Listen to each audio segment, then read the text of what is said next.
Census on duty সংক্রান্ত মামলার সম্পূর্ণ ব্যাখ্যা, যেখানে শিক্ষকদের অন ডিউটি প্রদান করা হবে কি হবে না, বিচারপতি কী নির্দেশ দিলেন, রাজ্যের তরফ থেকে কি বিকল্প কোনো থাকছে, সমস্ত তথ্য এক এক করে শেয়ার করবো এই ভিডিওর মধ্য দিয়ে।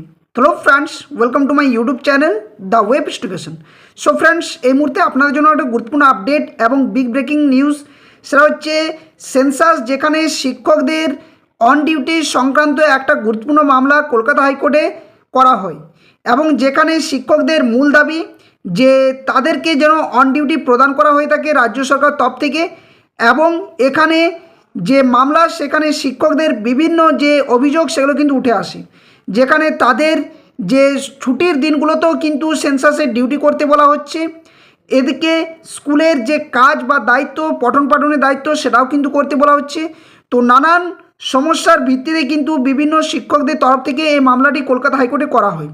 তো আজকে যে মামলাটি শুনানি হয়, সেখানে অনেক কিছু মন্তব্য বিচারপতির তরফ থেকে করা হয় এবং অনেক কিছু তথ্য উঠে আসে। তো এক এক করে বিষয়গুলো ব্যাখ্যা করার চেষ্টা করছি। সকলে ভিডিওটা শেষ পর্যন্ত দেখবেন, কেউ স্কিপ না করে। আর যারা চ্যানেলে নতুন ভিউয়ার্স হয়েছেন, এই ধরনের গুরুত্বপূর্ণ কেস আপডেট, নিউজ নোটিফিকেশন সংক্রান্ত তথ্য পাওয়ার জন্য অবশ্যই বলবো চ্যানেলটি সাবস্ক্রাইব করে পাশে থাকা বেল নোটিফিকেশন করবেন। তো চলুন, কি তথ্য উঠে আসছে একদম ডিটেলস আপনার সামনে তুলে ধরার চেষ্টা করছি। তো দেখুন, বলা হচ্ছে যে নির্ধারিত সময়ের মধ্যে আদমশুমারি অর্থাৎ সেন্সাস বা জনগণনা পালনে অসুবিধার অভিযোগ এনে স্কুল শিক্ষকদের করা আবেদনের শুনানি চলাকালে কলকাতা হাইকোর্ট শুক্রবার জানিয়েছে যে তারা আদমশুমারি কার্যক্রম এবং ছাত্রছাত্রীদের পড়াশোনা উভয়ে নির্বিঘ্নে চালিয়ে যেতে চায়। এটা কিন্তু প্রথমত উঠে আসে কথার মধ্যে। নেক্সট তারপরে কী বিষয় উঠে আসছে না, শিক্ষকদের একটি অংশ জনগণনা কার্যক্রমে তাদেরকে গণনাকারী অর্থাৎ এনুমিনেটর হিসাবে এবং তত্ত্বাবধায়ক সুপারভাইজার হিসেবে নিয়োগ করা যে হয়েছে, সেই জারি করা নিয়ে একটি সরকারি বিজ্ঞপ্তির বিরোধিতা করেছেন। কোনটা? সেটা হচ্ছে অন ডিউটি ব্যাপারে।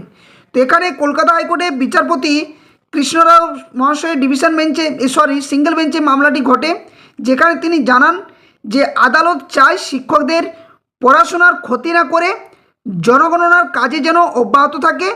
তবে প্রশাসনকে নিশ্চিত করতে হবে যে যাদের এই কাজে নিযুক্ত করা হয়েছে তারা যেন ব্যক্তিগত অসুবিধা সত্ত্বেও তা সম্পাদন করতে পারেন। অর্থাৎ একদিকে যেমন সেন্সাসের কাজ যেমন একটা নিখুঁত দায়িত্বশীল কাজ যেমন করতে হবে, অপরদিকে শিক্ষকদের যে মূল কাজ, যেটা ওনাদের প্রথমত কাজ যেটা বলা চলে, সেটা হচ্ছে কি না শিক্ষকতার কাজ অর্থাৎ পঠন পাঠনের দায়িত্ব। তো দেখা যাচ্ছে কি না, অনেক শিক্ষক শিক্ষিকা, যেখানে বিদ্যালয়ে 2 জন শিক্ষক বা শিক্ষিকা রয়েছেন, 3 জন শিক্ষক শিক্ষিকা রয়েছেন, কিন্তু তাদের প্রত্যেককেই এই যে সেন্সাসের ডিউটি এনুমিনেটর বা সুপারভাইজার হিসেবে দায়িত্ব পালন করতে বলা হয়েছে। ফলে দেখা যাচ্ছে কি না, সেই সমস্ত বিদ্যালয়ের শিক্ষক শিক্ষিকাদের পঠন পাঠনের ক্ষেত্রে কোনো আর দায়িত্ব বা সময় যেটা পাওয়া উচিত সেটা কিন্তু পাচ্ছেন না।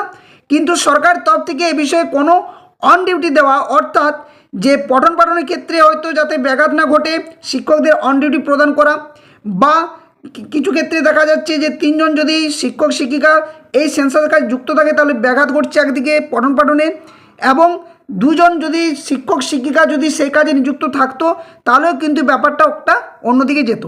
কিন্তু সেটাও করা হয়নি। বেশিরভাগ বিদ্যালয়ে কিন্তু এই যে অবস্থা শোচনীয় পঠন পাঠনের ক্ষেত্রে এবং সেন্সাস ডিউটির ক্ষেত্রে একটা মানসিক চাপের মধ্য দিয়ে শিক্ষকদের মধ্য দিয়ে যেতে হচ্ছে। তো এখানে আর কি তথ্য উঠে আসছে না, আবেদনকারীরা যুক্তি দিয়েছেন এখানে যে তাদের নিজ নিজ বিদ্যালয়ে যেতে দীর্ঘ পথ ভ্রমণ করতে হয়, অর্থাৎ অতিক্রান্ত করে যেতে হয়, এবং সাপ্তাহিক ছুটি কেবল রবিবার হওয়া নির্ধারিত সময়ের মধ্যে আদমশুমারির দায়িত্ব পালন করা তাদের পক্ষে কিন্তু কঠিন হয়ে পড়ছে। অর্থাৎ এখানে বিষয়টি এটাই বলতে চাইছে শিক্ষক মহলের তরফ থেকে আবেদনকারী যারা রয়েছেন, যে এক তো পঠন পাঠনের কাজ করতে হচ্ছে, দ্বিতীয়ত তাদেরকে রবিবার যে সপ্তাহের একটা মাত্র দিন ছুটির দিন পাচ্ছেন, সেখানে তাদেরকে কিন্তু সেই সেন্সাসের কাজে যুক্ত করতে হচ্ছে।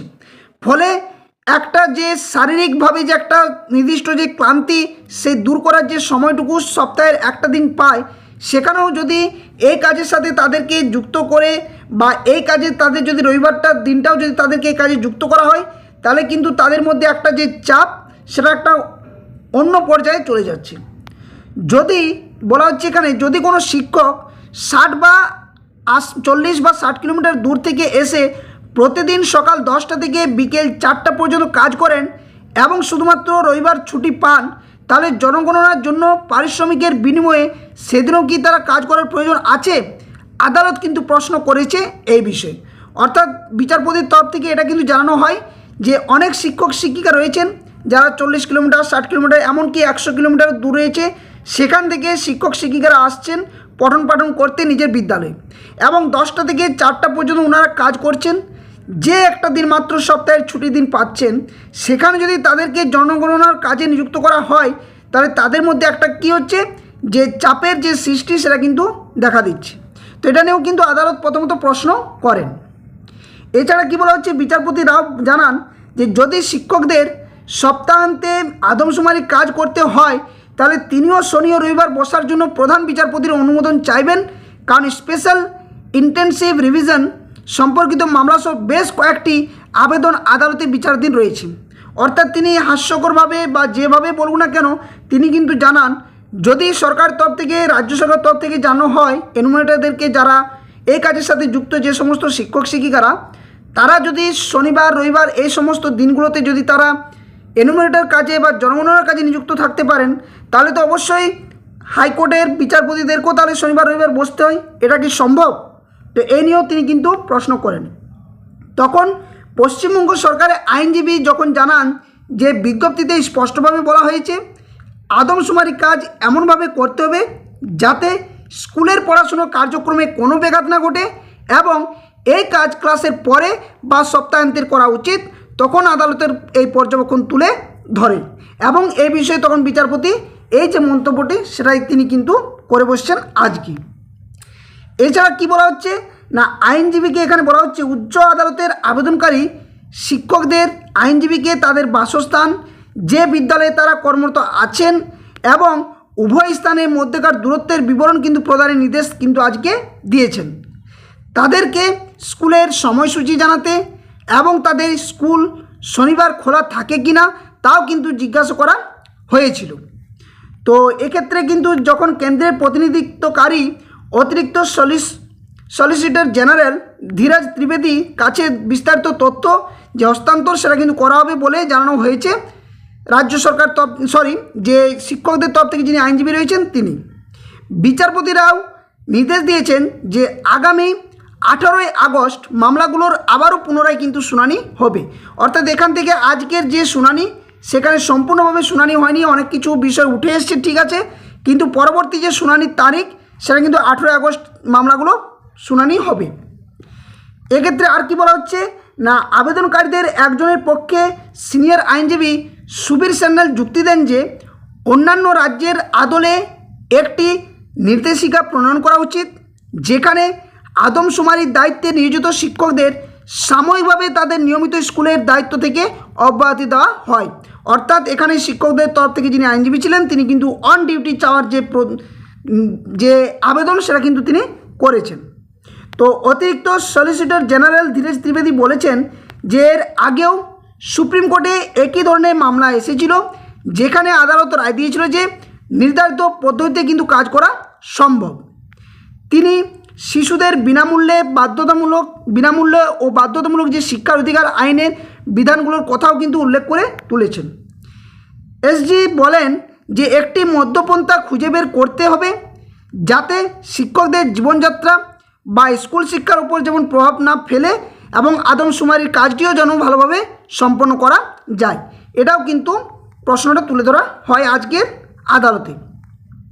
তো বিচারপতি রাও এখানে বলেছেন যে প্রশাসন যদি জনগণনা কার্যক্রমে শিক্ষকদের কাজে লাগাতে আগ্রহী হয় তবে তাদের নিজ নিজ বিদ্যালয়ের কাছাকাছি বসবাসকারী শিক্ষকদের চিহ্নিত করা উচিত।